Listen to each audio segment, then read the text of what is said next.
Bison ரொம்ப எமோஷனலான படம். முதல்ல நான் சொல்லிட்டேன், மறுபடியும் சொல்லிட்டேன், எல்லாத்துக்குமே நன்றி. கபடி பிளேயர்ஸ் அண்ட் டீம், என்னோட அசிஸ்டன்ட் டைரக்டர்ஸ், என்னோட ஆக்டர்ஸ் எல்லாத்துக்குமே நன்றி. ரஞ்சித் அண்ணா, அந்த நாள் ஞாபகம் மறக்கவே முடியாது. பெரிய பெருமாள் நான் வந்து நீங்கள் ஃபஸ்ட்டு பார்த்துட்டு ஒரு மழை நாளில் எனக்கு லவ் யூ மெசேஜ் அனுப்புனீங்க. அந்த நாள்லேருந்து இந்த பயணம் தொடங்குது. அன்னையிலேருந்து நான் நம்பிக்கையாக எல்லாம் பண்ண ஆரம்பித்தேன். நீளத்துக்கு திருப்பி நான் படம் பண்ணணும் அப்படிங்கிறது உடனே பண்ணணும்னு ஆசைப்பட்டது. அது தள்ளி போயிட்டு இருந்துச்சு. அது பெரிய என்ன சொல்கிறது, எனக்கு அது பெரிய பெயினாகவே இருந்துச்சு, குற்ற உணர்ச்சியாகவே இருந்துச்சு.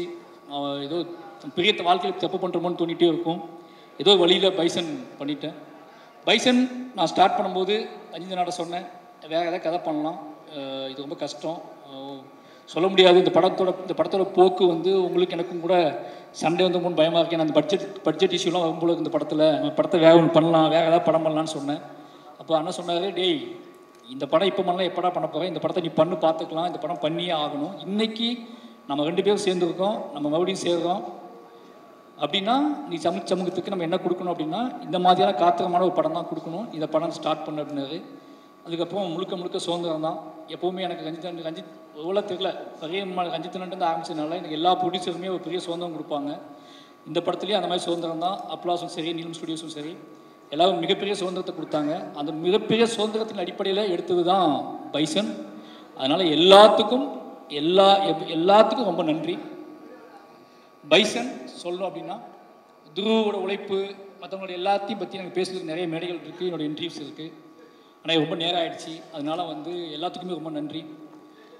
சொல்ல வேண்டிய முக்கியமான விஷயம் என்ன அப்படின்னா, பைசன் எப்படிப்பட்ட படம் அப்படிங்கிறது தான் முக்கியமான விஷயம். அதை பற்றி நாளைக்கு ட்ரெய்லர் ரிலீஸ் ஆகுது. என் லைஃப்பில் நான் ரொம்ப தூரம் ட்ராவல் பண்ணி நிறைய பிரச்சனைகளை சந்தித்து கிளம்பி வந்துட்டு நான் வந்து 20 வருஷம் ஆக போகுது. 20 வருஷத்துக்கு அப்புறம் நான் இப்போ திரும்பி பார்த்தா, இப்போ என்னை பார்க்கும்போதுலாம் என்ன உங்கள் ஊர் என்ன இப்படி இருக்குது, உங்கள் ஊர் என்ன இப்படின்னு கேட்பாங்க. இங்கேருந்து நான் திருநெல்வேலியை பார்க்கும்போதெல்லாம் ஒவ்வொரு டைம் திருநெல்வேலி போகும்போதெல்லாம் பக்குன்னு இருக்கும் எனக்கு. ஏதாவது வாட்ஸ்அப் ஓப்பன் பண்ணாலே ஏதாவது இஷ்யூஸ் பார்த்துருவோம், வீட்டிலேருந்து அனுப்புது, ஃபேமிலி ஃப்ரெண்ட்ஸ் அனுப்புறது எல்லாம் பார்க்கும்போதே அவ்வளோ எமோஷ்னலாக இருக்கும்.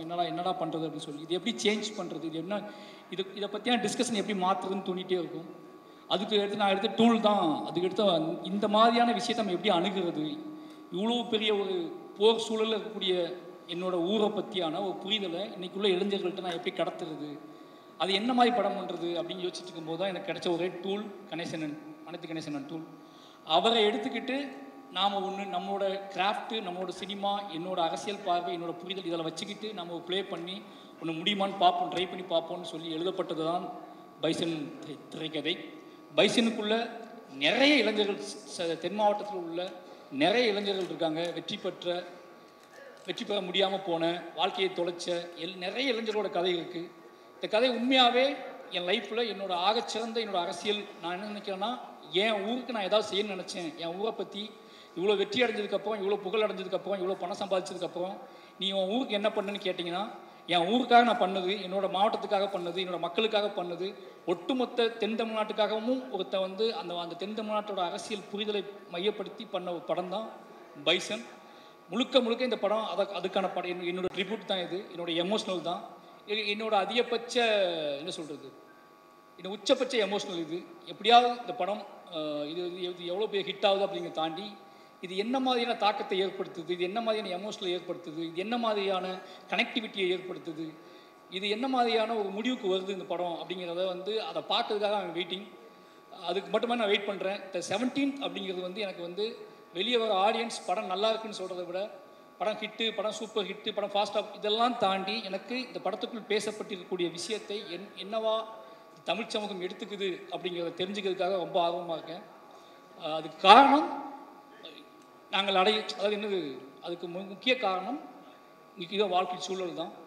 இது வந்து ஏதாவது பண்ணி ஆகணும் அப்படிங்கிறத பண்ண படம் பைசன். நிச்சயமாக அந்த வேலையை செய்யணும்னு உறுதியாக நம்புகிறோம். அதுக்கான காரணம் இந்த பைசனில் வேலை பார்த்த அத்தனை பேருமே இதை புரிஞ்சுக்கிட்டு வேலை பார்த்துருக்காங்க, இந்த எமோஷனில் புரிஞ்சுக்கிட்டு வேலை பார்த்துருக்காங்க. அவங்க அத்தனை பேர்த்தையும் நான் அதை கடத்தினேன். அமீர் சாராக இருக்கட்டும், பசுபதி சாராக இருக்கட்டும், லால் சாராக இருக்கட்டும், எல்லாருக்கிட்டையும் நான் பேசுனது கதையை பற்றி கிடையாது, என் ஊரை பற்றி, என் நிலத்தை பற்றி, இங்கே இருக்கிற சிக்கலை பற்றி, இங்கே இது எப்படி. ஏன்னா நாங்கள் இருக்கும்போதே நிறைய சமூகம் நடக்கும். லால் சார் வந்து நீ பார்ப்பாரு, அமீர் சார் பசுபதி சார் வந்து என்ன மாதிரி அப்படிம்பாரு. அந்த எமோஷனல் இருக்குல்ல, கேட்கும்போது பதில் சொல்ல முடியாத பார்வையோடு நான் நிற்பேன். அவங்க ஏதாவது எமோஷனலாக கேட்பாங்க, அதுக்கு எனக்கு பதிலே இருக்காது. எங்கேருந்து ஆரம்பிக்கிறதுன்னு தெரியாது. அந்த பிரச்சனைக்கு ஒரு பிரச்சனையை பற்றி அவங்க என்கிட்ட கேட்கும்போது அது எந்த பாயிண்ட்லேருந்து ஆரம்பிக்கணும்னு எனக்கு தெரியாது. அப்போல்லாம் நான் யோசிச்சுக்கிட்டே இருப்பேன். இதுக்கெல்லாம் ஒரு பாயிண்ட் தான் பைசன் திரைப்படம். இந்த படம் வந்து அதை செய்யும்னு உறுதியாக நம்புகிறேன். என்னோட உச்சபட்ச ஒரு கர்வமாகவும் ப்ரைடாகவும் நான் நினைக்கிறது வந்து இந்த பைசன் திரைப்படத்தை தான். அதுக்கான ரீசன் அப்படிங்கிறது, நான் வெட்ட வெளியாக முதல்ல தைரியமாக ஒரு விஷயத்தை ஹேண்டில் பண்ணியிருக்கேன். மற்ற எல்லா படங்களுமே, என்னோடய எல்லா படங்களும் எப்படி இருக்குன்னா, நான் ஓன் பண்ணிக்கிட்ட என்னோட விஷயத்தை நான் உங்களுக்கு ப்ரெசென்ட் பண்ணுவேன்.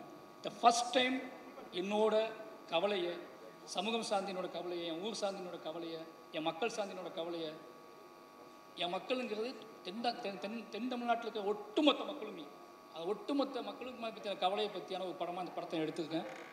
நிச்சயமாக இந்த படம் அந்த மாதிரியான ஒரு பெரிய டிஸ்கஷனை உருவாக்கணும் அப்படின்னு நம்புகிறேன். உருவாக்கும்.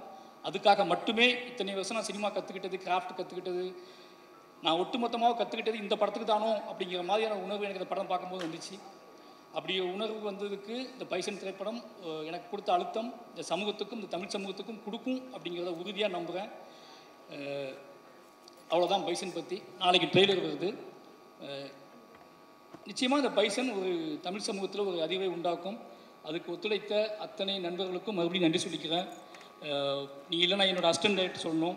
கடைசியாக அவங்க சொல்லிடுறேன். நான் ஏன்னா மற்ற எல்லாத்துக்குமே நான் நன்றி சொல்லிட்டுன்னு நினைக்கிறேன். என்னோடய அசிஸ்டன்ஸ் பொதுவாகவே என்ன சொல்கிறது, அஞ்சுதான் சொல்லுவார், என்னடா அங்கேயே போய் எடுத்துகிட்டு இருக்க அப்படின்னு.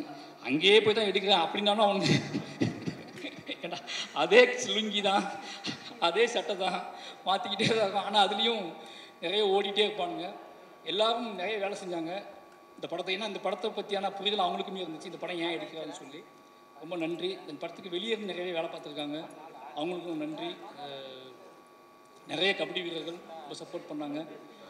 மெயின் என்னோடய பிரச்சனையை, என்னோடய ப்ரெஷரை, என்னோடய கோபத்தை இந்த படம் எல்லாம் மற்ற படத்தை விட இந்த படத்தை நான் நிறைய ரொம்ப ப்ரெஷராக இருந்தேன்.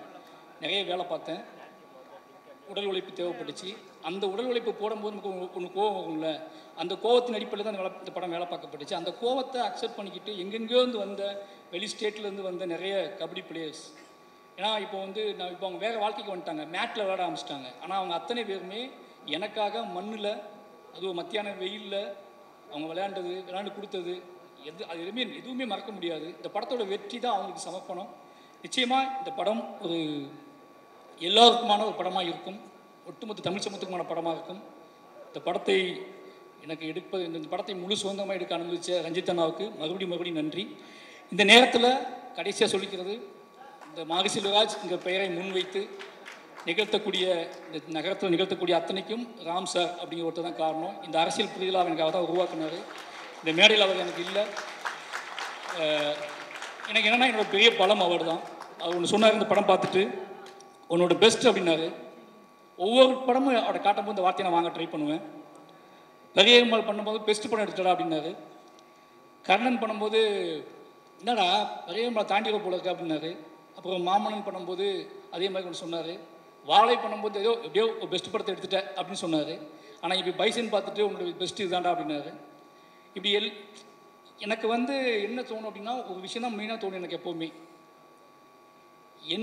நான் எடுக்கிற படம், நான் எடுக்கிற விஷயம் எதுவாகவோ கலெக்ட் ஆனாலும் என்ன பண்ணாலும் எனக்கு தோண வேண்டியது, நான் ஏதாவது ஒன்று ரொம்ப உறுதியாக நம்பி ஒரு விஷயம் பண்ணுவேன்.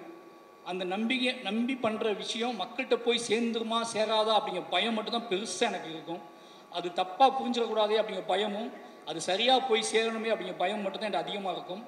ஆனால் இந்த படத்தில் அந்த பயம் வந்து சுத்தமாக இல்லை. அதுக்கான காரணம் இந்த படத்தை ஆல்ரெடி பார்த்த நண்பர்களும், ரஞ்சித் அண்ணா, மற்றபடி எல்லா அப்ளாஸ், இந்த டீம், இவங்க கொடுத்த பெரிய சப்போர்ட். கிட்டத்தட்ட நான் இந்த மொமெண்ட்டெல்லாம் ஏன் க்ரியேட் பண்ணேன் அப்படின்னா, இவங்க ஆல்ரெடி என்கிட்ட வந்து ஒரு சக்ஸஸ் ஆன மாதிரியே பேசிகிட்டு இருப்பாங்க, பயங்கரமாக சக்ஸஸ் மீட் மாதிரி எடுத்துலான்னு சொல்லிட்டு. அதுக்காக தான் இந்த மொமெண்ட் எல்லாம் க்ரியேட் பண்ணது. ஏன்னா இவங்க எல்லாமே ரொம்ப ஹார்ட் ஒர்க் போட்டாங்க. அப்போ நான் என்ன ஏதாவது வெறுமனை இவங்களை எப்படி பண்ணுறது அப்படிங்கும்போது தான் ஏதாவது ஒன்று பண்ணி அவங்களுக்கான நன்றி நம்ம தெரிவிச்சிடணும் அப்படிங்கிறதுக்காக தான் அவசரமாக இந்த இதெல்லாம் க்ரியேட் பண்ணுது. நிறைய பேருக்கு கொடுக்க முடியல. அதுக்கான காரணம் இது நேற்று ரெடி பண்ண ஆரம்பித்தோம். நிச்சயமாக இது கொடுக்க முடியாத ஆட்களுக்கு நிச்சயமாக கண்டிப்பாக கொடுத்துருவாங்க. இது ரொம்ப அவசரமாக ரெடி பண்ணுது. அதனால் இது வாங்க முடியாத, இது கொடுக்காத ஆட்களுக்காக மன்னிப்பு கேட்டுக்கிறேன். இது ரொம்ப அவசரமாக ரெடி பண்ணுது. லால் சார் ரொம்ப தேங்க்யூ. எல்லாத்துக்குமே ரொம்ப நன்றி. எனக்கு எல்லாருமே இந்த படத்தில் பண்ணவங்க எல்லாருமே ஒன்றே ஒன்று இருந்துச்சு, எல்லாருமே மாரியை லவ் பண்ணாங்க. மாரியை லவ் பண்ணலாம் மட்டும்தான் இந்த படத்தை எல்லோரும் வேலை செஞ்சாங்க. எனக்கு நல்லாவே தெரியும். பொதுவாக லவ் பண்ணாலே நமக்கு தெரியும்ல, நம்மளை யாராவது லவ் பண்ணால் நம்ம ஓவராக உரிமை எடுத்துக்குவோம், அவங்ககிட்ட ஓவராக சண்டை போடுவோம், ஓவராக எதாவது பண்ணுவோம்ல. அந்த மாதிரி நான் நிறைய விஷயம் பண்ணியிருப்பேன். அதுக்காக சாரி, மன்னிப்பு கேட்டுக்கிறேன். யாரையாவது ஹர்ட் பண்ணியிருந்தா, இது பண்ணியிருந்தா மன்னிச்சுக்கோங்க. ஆனால் எனக்கு நல்லா தெரியும் நீங்கள் எல்லாம் என்ன லவ் பண்ணுறீங்கன்னு. அதே மாதிரி உங்களுக்கும் தெரியணும் நான் உங்களை லவ் பண்ணுறேன்னு. ஓகே, அதனால் எல்லாத்துக்குமே நன்றி. 17 ரொம்ப ஒரு வெயிட் பண்ணுறேன். அப்போ முக்கியமான விஷயம் சொல்லணும், நான் நினச்சியே பார்க்கல பைசன் தீபாவளிக்கு வரும்னு. என் லைஃப்பில் தீபாவளி பண்டிகை அப்படிங்கிறது வந்து ஒரு முக்கியமான பண்டிகையே கிடையாது. அதுக்கான காரணம் சின்ன வயசுலேருந்து எனக்கு தீபாவளி கொண்டாடுவதற்கான மனநிலையே இருக்காது, அதுக்கான ஸ்பேஸே எங்கள் வீட்டில் இருக்காது. அப்போ தீபாவளி வந்து சும்மா கடந்து ஒரு கவிதை கூட நான் எழுதியிருப்பேன் சென்னையில் இருந்த புதுசில். ஒரு பாலிய நண்பனின் மரணத்தை போல கடந்து செல்கிறது தீபாவளி. பாலிய நண்பனின் மரணத்தை போல, மரணத்தின் நினைவை போல கடந்து செல்கிறது தீபாவளி. இப்போ தீபாவளி மேலே அவ்வளோ வெறுப்பு எனக்கு இருந்துச்சு. ஃபர்ஸ்ட் டைம் என்னோடய ஃபஸ்ட்டு தீபாவளியை நான் கொண்டாட போகிறேன்னு நினைக்கிறேன். ஃபர்ஸ்ட் டைம் இந்த தீபாவளிக்காக நான் வெயிட் பண்ணுறேன். என் குடும்பமும் இந்த தீபாவளிக்காக வெயிட் பண்ணுறது. தீபாவளியை நான் தமிழ் சமூகத்தோடு சேர்ந்து பைசனோடு சேர்ந்து கொண்டாட போகிறேன். என்னோடய குடும்பத்துக்கு, என் குழந்தைங்களுக்கு, என் நம்முடைய எங்கள் அண்ணன் எல்லாத்துக்குமே நன்றி. ப்ரெஸ் பீப்புள் நான் சீக்கிரமாக முடிச்சிட்டேன், அதனால் வந்து போயிட்டு மெசேஜ் அனுப்பாதீங்க, போயிட்டு எல்லோரும் நைட் மெசேஜ் அனுப்பாதீங்க. ரொம்ப நன்றி. எனக்கு எப்போவுமே நீங்கள் சப்போர்ட் பண்ணுறீங்கன்னு தெரியும். என்னை ரொம்ப நம்புவீங்க, என்னை ரொம்பவே லவ் பண்ணுறீங்க, என்னை ரொம்ப நம்புவீங்க. என்னோடய மீடியா வந்து தொடர்ந்து என்னை ரொம்ப நம்புதுன்னு எனக்கு தெரியும். உங்களுக்கு நம்பிக்கையை காப்பாற்றுற ஒரு படமாகவும் ஒரு மனுஷனாகவும் தொடர்ந்து இருப்பேன். ரொம்ப நன்றி. தேங்க்யூ.